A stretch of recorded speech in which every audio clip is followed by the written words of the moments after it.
I absolutely love where I live. It's like the best place in the world. Penarth, that sounds like a nice place. When we came back to South Wales, we moved straight into Penarth. I don't know why it was Penarth. I can't remember why it was Penarth. Well, the hub of the community really is in Foxy's Deli, where Sean works and owns the cafe, of course. Foxy's Deli. Been here for 23 years. I was working in London. I'm from Wales, and I met through a friend this young guy called Foxy. I thought, what kind of name is that? What's that all about? We decided to go away for 7 or 8 months, travelling around the world. And while we were doing that, we said, let's move to Wales. Blah, blah, blah. I said, I want to open a deli. That's what I said. I've never opened one before in my life, but I can cook. I didn't join Foxy's until a year in. He ran it on his own.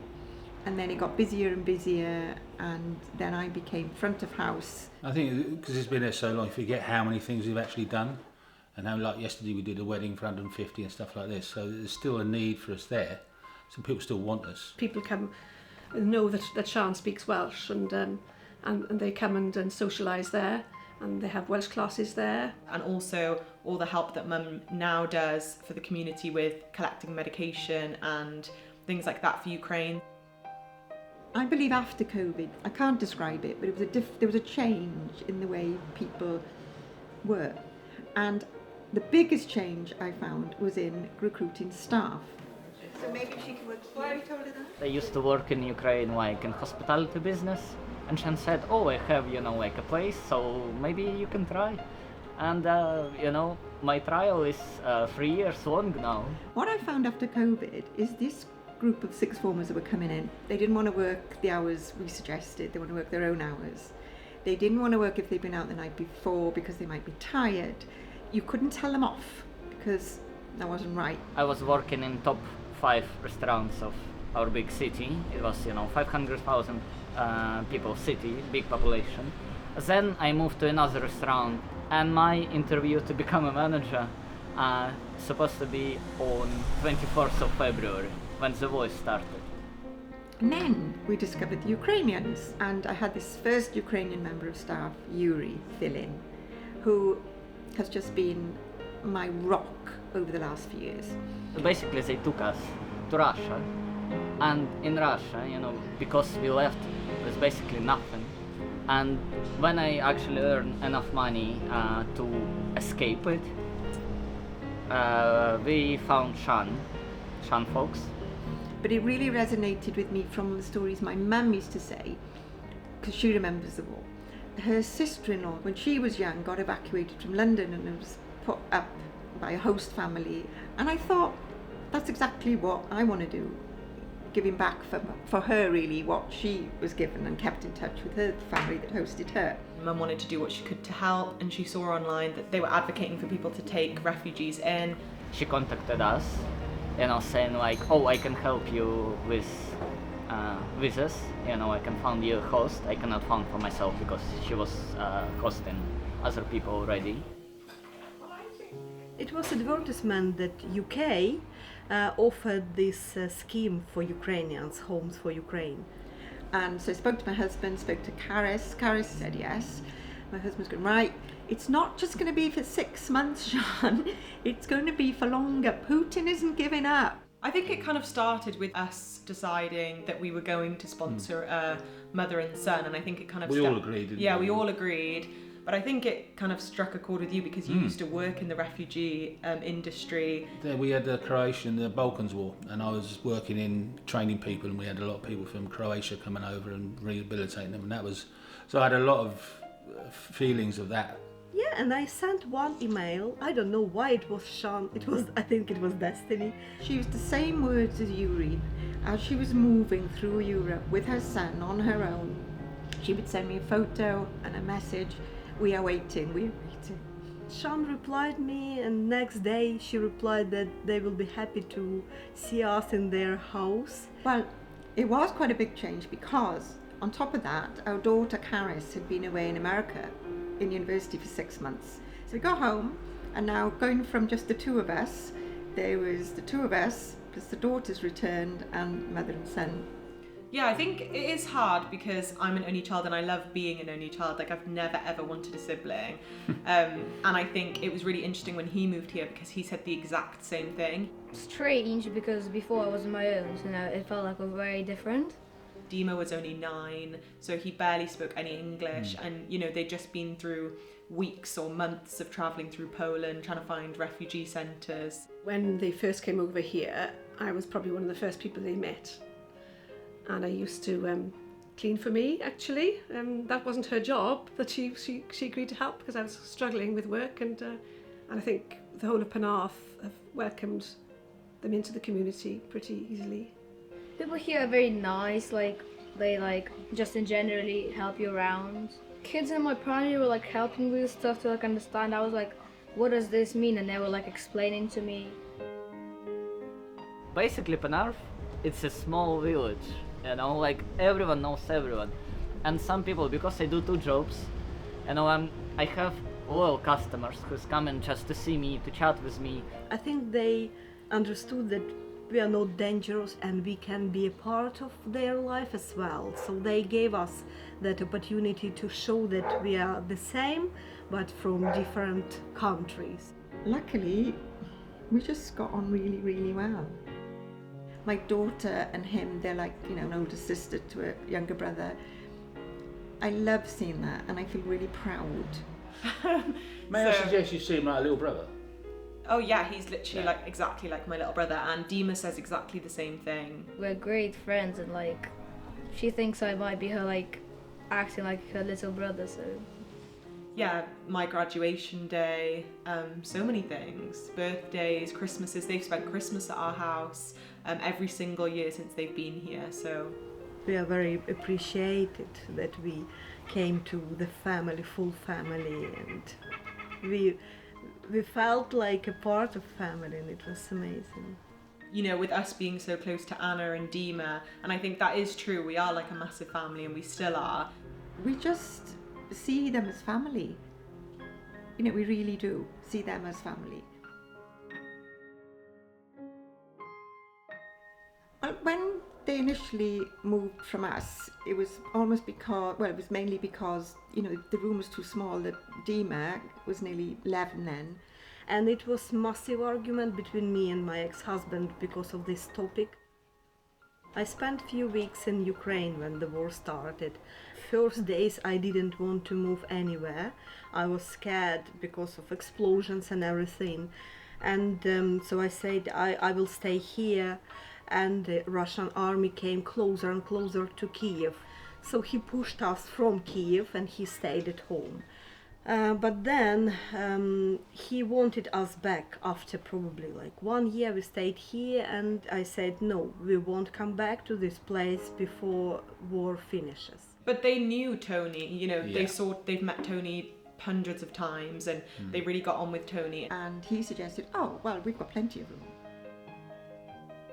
When we met Anna and her son, we saw the distress, and we wanted to help. We had a fairly large house. Our house is divided into 3 flats, so we had plenty of room.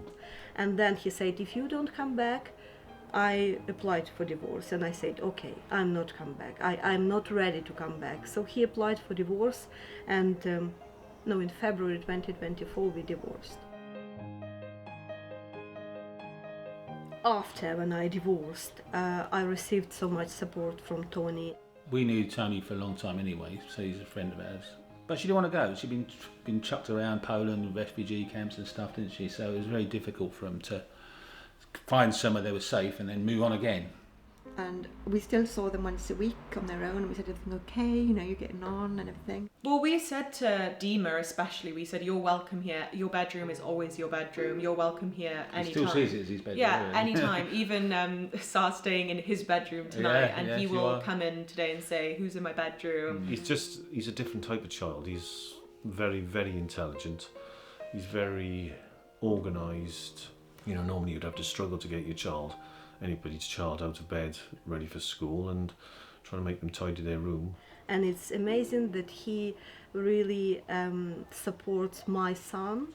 And I took it upon myself when we moved into the new place to get out and about. And that's what they like to do. They like to see Wales. We found waterfalls in Wales. So we visited farms and Stonehenge with all Sean's friends. No, we don't have any. We have skim. First place, like I saw, it was Bristol Airport, and second place, the Prince of Wales Bridge. And every time, you know, when I drive through this place now, I feel like it's kind of freedom, you know, because I arrived to UK, I was going to Wales, you know, and I kind of safe.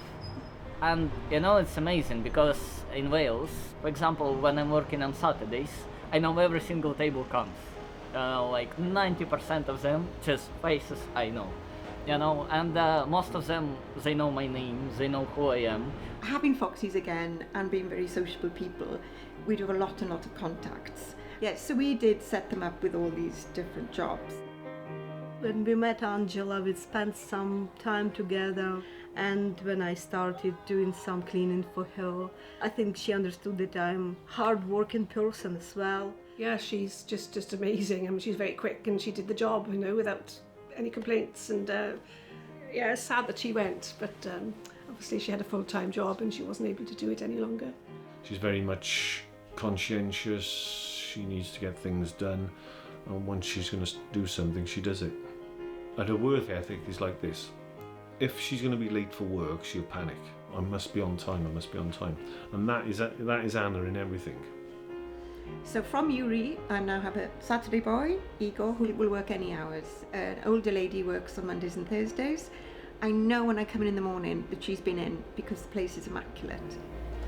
Their work ethic and their loyalty and commitment of the Ukrainian workers is incredible. And I've always said to other friends of mine who are business owners, I've said if ever you want reliable employees, then choose a Ukrainian. Because of my experience, I mean, Yuri works in Foxy's, and I think Sean and Foxy are very pleased with him as well. My mum died in October, and my husband, Foxy, had colon cancer. Without Yuri,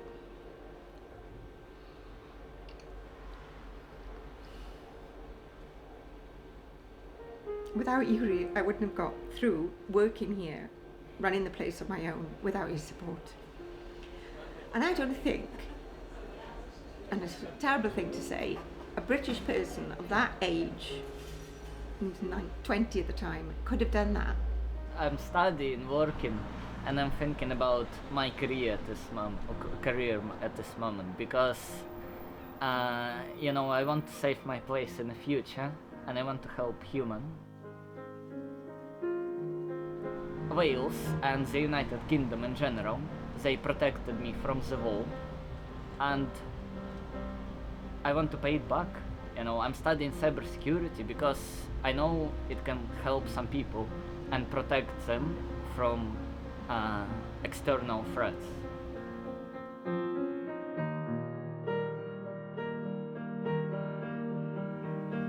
And I want to live in Wales, you know, I can live in Barry, I can live in Penarth, even in Cardiff.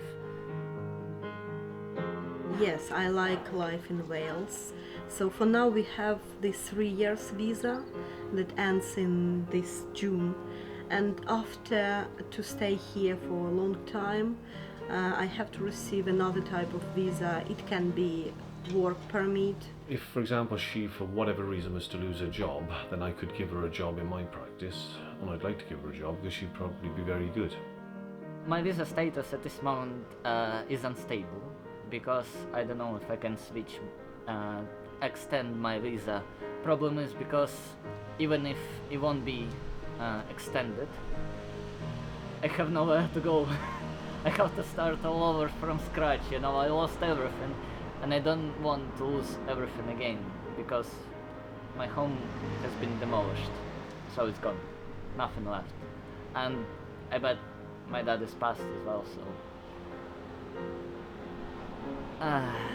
I would like to stay here. I would like to stay here because here is like a lot of opportunities here. I'm just so thankful to Foxy and Sean for like letting us live in their house.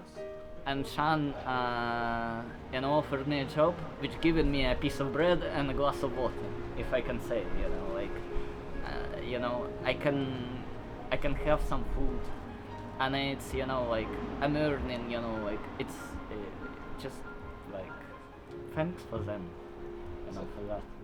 I suppose that's typical Sian, really, and she's always been very helpful. And if it didn't happen to be Ukrainians, if it was somebody else, she's prepared to sort of, you know, open the house up to many people. We've been fortunate in knowing the Foxes. You know, they're a central part of Penarth. I don't think they'll accept that, but they are. But I think a lot of us see us as a hub of the community, but there's a lot of love for the shop, I think. I mean, it's been an experience. It's been a long time. It's been nearly half my life in there. But no, I think it's been good for the town. Definitely good for the town, yeah. Just a lovely place to be and go to. And sadly, that will be the case in a couple of months' time because they're selling up. It is one of the most difficult decisions probably ever I've made, because I love the place. I love what we've done, what we've created. You can see all the photos on the wall. You've seen people coming in today starting to chat to you about any, you know, and you've ended up exchanging numbers with people. You know, it is a great, great place.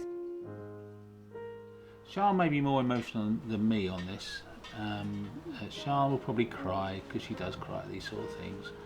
We've done a hell of a lot for the community. I think we'll go down people looking at us favourably, I suggest. But I wanted to add as well, there are still many families in Ukraine that are fleeing from the war and that still do need housing. I just want to say thanks for everyone in Britain and all over the world to support in Ukraine, and stay safe, please. I think I really want to say thank you very much to Fox's family. Dwi'n caru peldrod acos mae'n hwyl. I think Welsh people, as a rule, are very generous and open and always welcome people into their homes. It's just the way we are, you know. But that's what Welsh people are known for. Our friendliness, generosity. You open your house to anyone. So I did know it would work here.